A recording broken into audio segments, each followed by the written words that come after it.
দেশকে স্বর্গ বানিয়ে রেখে যেতে পারবো না। এই ধরনের উচ্চাভিলাষ কারোই নেই। যারা এই বিপ্লব সাধন করেছে তাদের কিছু দাবি দেওয়া আছে, তাদের কিছু স্বপ্ন আছে।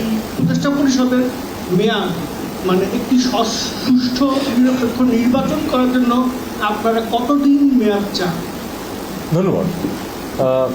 প্রথম প্রশ্নের উত্তর এরকম যে এই মুহূর্তে তো আসলে একটা ফায়ার ফাইটিং জব চলতেছে, এটা আপনারা জানেন, অস্বীকার করতে কোনো লাভ নেই। কারণ ছাত্ররা ট্রাফিক কন্ট্রোল করবে এটা তো কথা না, তারা করছে কারণ এছাড়া উপায় ছিল না, তারা নিজে থেকে এগিয়ে এসছে যাতে করে, কিন্তু তাদের তো স্কুলে কলেজে ফেরত যেতে হবে। তো প্রথমে আমরা এই কাজটা করি, যাদের এই কাজটা করার কথা তাদেরকে আমরা নিয়ে আসি, আমরা পারিনি এখনো, এটা দেখতেই পাচ্ছেন। তবে আমরা আশা করছি যে আগামী এক সপ্তাহের মধ্যে সিচুয়েশন অনেক অনেক ইমপ্রুভ করে যাবে এবং তখন আর এটা লাগবে না। এখন কাজটা হচ্ছে যে আমাদের স্থিতিশীলতা ফিরিয়ে আনা প্রথম কাজ। সেটা 7 দিন লাগতে পারে, 15 দিন লাগতে পারে, 2 মাস লাগতে পারে। এই স্থিতিশীলতা ফিরিয়ে আনতে হবে। তারপরে আপনার সেই প্রথম প্রশ্নের উত্তর হয়তো তখন দেওয়া যাবে যে একটা ইতিমধ্যে শুধু আমাদের তো কাজ না, এটা আরও অনেক জায়গা আছে। রিফর্ম যেগুলি করতে হবে সেগুলি তো শুধু ফরেন মিনিস্ট্রি করবে না, বা আসলে ফরেন মিনিস্ট্রি করবে না, there are other ministries who will come into these things. কোন কোন ক্ষেত্রে সমস্যা হচ্ছে, কোন কোন অন্যায় হচ্ছে একেবারে আইনগতভাবে সেগুলিকে দেখতে হবে এবং দেখার পরে তারা ঠিক করবেন যে সেই জিনিসগুলোকে মেরামত করতে কতদিন লাগবে।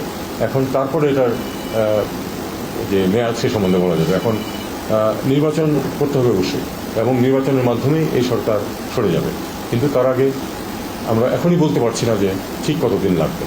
এটা নিয়ে আপাতত না হয় আমরা স্পেকুলেট না করি, আমরা কিছুদিন অপেক্ষা করি, একটা স্টেবিলিটি আসুক দেশে, একটা প্রোগ্রাম আসুক, সরকারের পক্ষ থেকে একটা প্রোগ্রাম আসুক যে এই কাজটা আমরা করবো।